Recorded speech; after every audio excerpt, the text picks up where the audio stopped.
siya di siyang ama ko nakata dari ti anak ko. Ada dati ulong gapaw.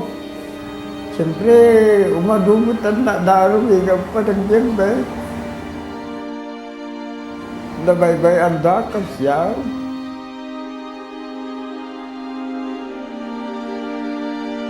Sabi ko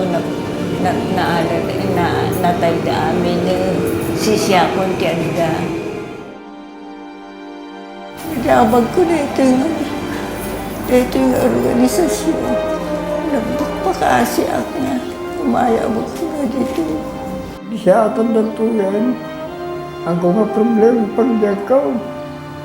Kadi siya problema kami. Nawan dito dami kakasisikaw. Diyan mga din. Masap sa apul mi itinda. Katangan da amin. Manipod agas. Hingga nati.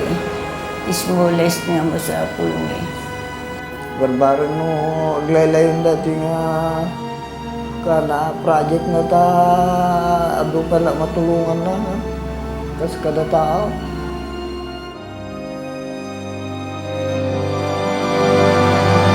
Dapat mo tuyak na pakpakaan.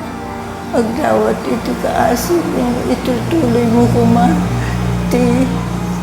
Dito na talipato nga po hindi tinunga na kami ito.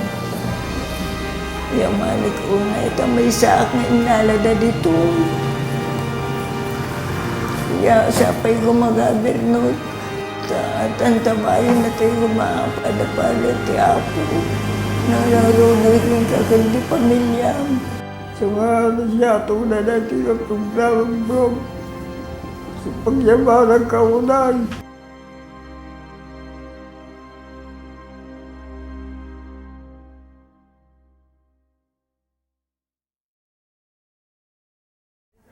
Ini ada pala di asama ake nanamayak ngemini nataidan si Isya Meten.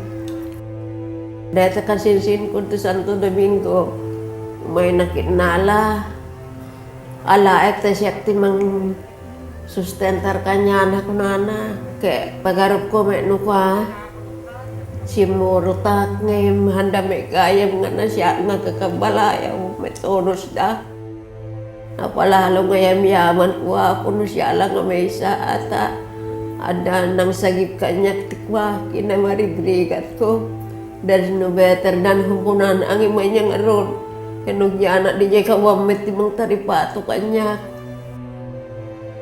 kagyaman nakaunay ako ata mataripato ang aron agas malibre kadakwa panangang ko kada sa amin mataripato ang garon mo na siya.